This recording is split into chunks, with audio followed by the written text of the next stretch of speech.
c'est une belle épée de Damoclès qui nous pend au-dessus de toutes nos têtes d'ailleurs, parce que il y avait un traité qui s'appelait le New Start, qui a expiré, qui expire même aujourd'hui.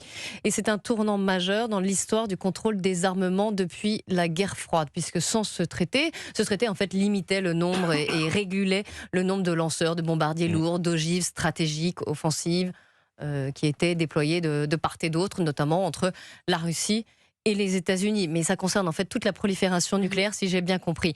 Des scientifiques disent, voilà, vous savez, il y avait une sorte d'horloge imaginaire et ils disent maintenant nous sommes à 85 secondes de minuit. C'est dire le danger. L'OTAN appelle à la retenue, à la responsabilité. Donc, mes questions sont les suivantes. On a très peu de temps, hélas, mais est-ce qu'il y aura d'autres traités ? Et là, on est dans un monde en fait qui paraît un peu sans filet. Oui, on a fait un énorme pas derrière en fait. C'est la première fois qu'il n'a pas le traité depuis un moment et c'est très dangereux.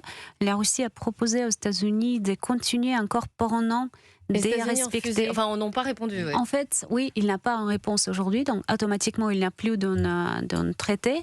Moi, j'espère qu'ils vont quand même trouver une solution. Il y a des opinions qui les États-Unis peut-être cherchent à inclure la Chine dans cet dialogue. Et c'est pour ça elle semble refuser. Mais la Chine, la position de la Chine, que en fait notre arsenal est beaucoup plus petit que le vôtre et on ne voit pas l'intérêt aujourd'hui de rentrer dans cet accord. Donc on rentre dans une histoire de prolifération aussi par d'autres puissances. Exactement. Jules Torres. Oui, pour que le pape Léon XIV sorte de son silence pour parler de cet accord, ça montre bien que c'est un sujet d'abord fondamental, primordial, et qui, je crois, nous intéresse tous, parce que la prolifération des armes nucléaires va être l'un des sujets du siècle. La course à l'armement, on en parlait tout à l'heure avec l'Iran, ou même par rapport à la Chine, qui est en train d'accélérer leurs commandes pour avoir beaucoup plus d'ogives nucléaires, beaucoup plus de vecteurs nucléaires.